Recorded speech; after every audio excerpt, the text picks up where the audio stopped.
G'day guys, my name is Trent, aka LaxLime, bringing you a Pokemon Omega Ruby and Alpha Sapphire Wi-Fi battle. Today we have a battle against a very good buddy of mine, Chris.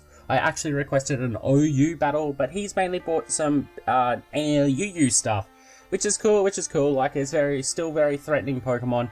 I am running a sunny day Grassy Terrain team. I wanted to showcase Grassy Terrain as my last video was the electric terrain. My plan is really just to set up the Grassy Terrain and sweep with my two chlorophyll sweepers, which is my Venusaur and Leafeon. The only problem is that he's got that Ninetales, which I actually made for him, so it's a little bit of an edge sword.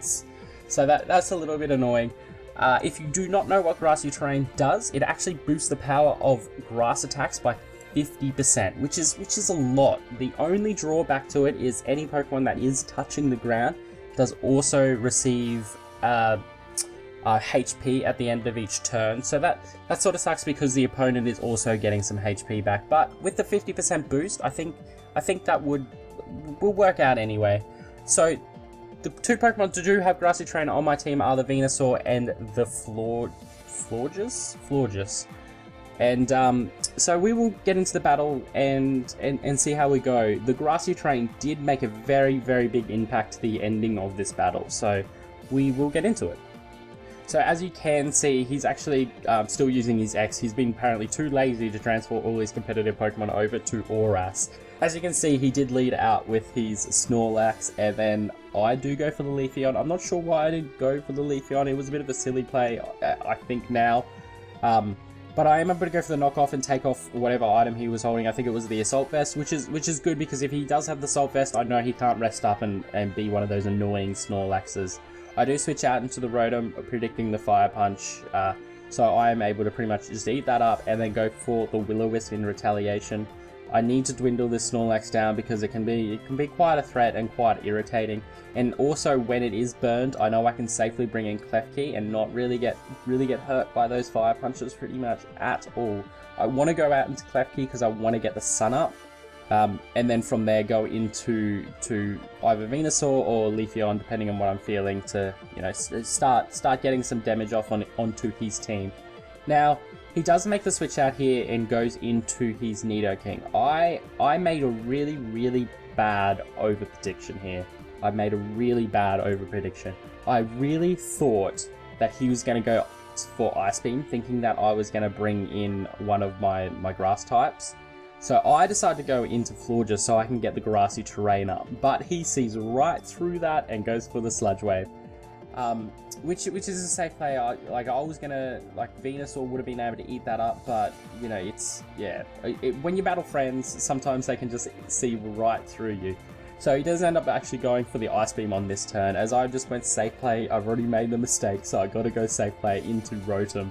I'm at the start of the battle. I'm very hard at pushing offensive pressure. I'm not a stally player, but I dwindle my team down, my opponent down slowly, and then we'll take over with a late game sweeper at the end. That's what I generally try to do.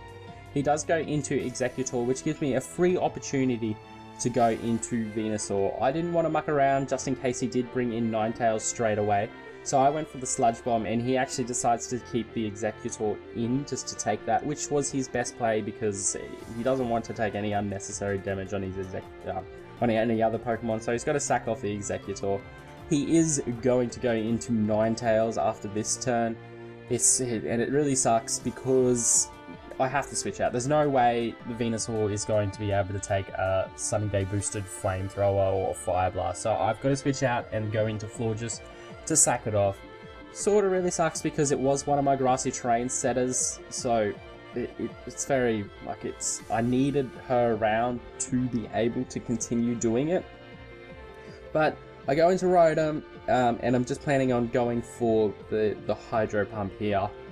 He knows that his Ninetales is his win condition here, so he's going to make this, keep it off the field, and go into his Snorlax to sack it off. The Hydro Pump does miss, which, it sucks a little bit, but whatever.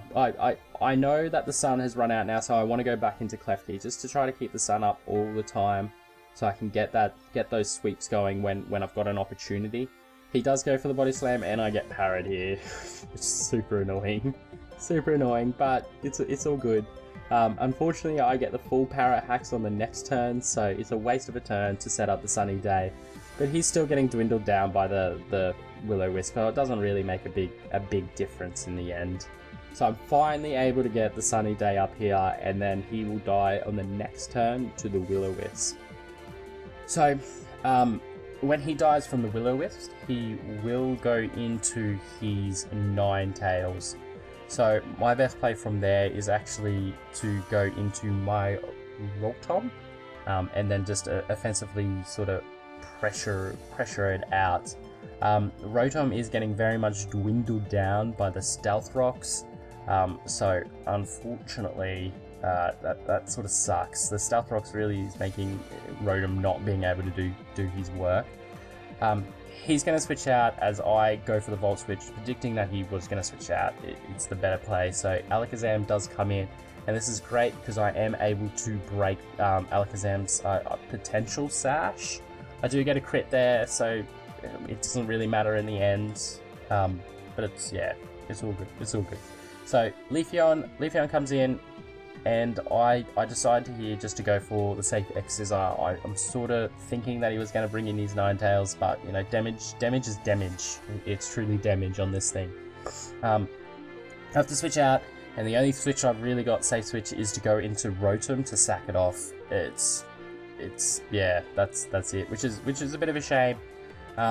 But it does mean that I do get to go out into Charizard, because the Sunny Day will run out soon. So I actually made a little bit of a miscount here, thinking that it was going to be like this turn or the next turn. So I actually went for the Mega Evolution. I could have held off for another turn just so I could get the sun back up, but you know, I'm bad at counting, so it doesn't really matter. But Blastoise, that does a lot to Blastoise. I was actually surprised about that. That's a 2-hit KO. I didn't expect that. Now, Venusaur does come out, and this gives me the perfect opportunity to set up the Grassy Terrain as he actually will switch out after this turn. And then, as soon as I get the Grassy Terrain up, as usual, the sun runs out. So I was super disappointed about that one. So I need to. Yeah, it was really disappointing, but it's all right. I'll be able to bring Charizard back in the next turn, get the drought up, and then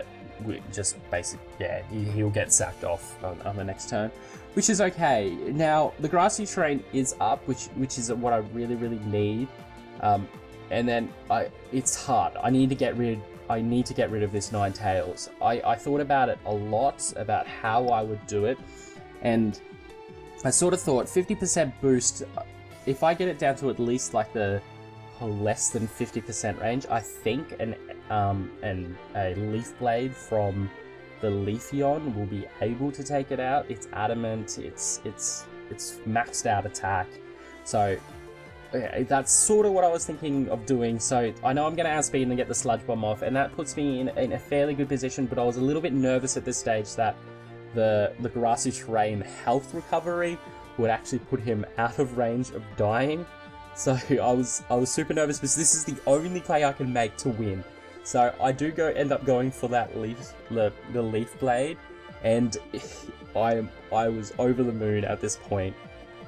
It's enough. It's enough. I get the crit, but it actually did not matter. I went back afterwards and calced it to see how much damage it would do, and it was actually 54 to like 63%, so it would have been enough without the crit. So I was super happy about that.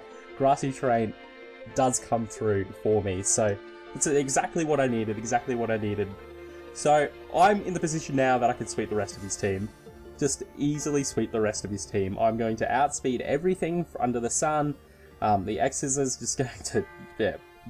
Glass Cannon Alakazam is gone. I get another crit there too, which, it didn't matter. And then the only Pokemon he's got left is the Blastoise. So, perfect way to end the battle with a Leafeon just absolutely taking out everything.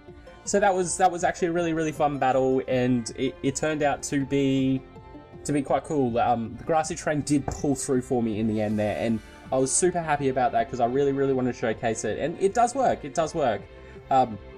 So yeah, obviously, thank you guys for watching. If you do want a chance to battle me, please hit me up on Twitter or leave a link below. Leave a comment below, and we'll work it out. I'm lost now.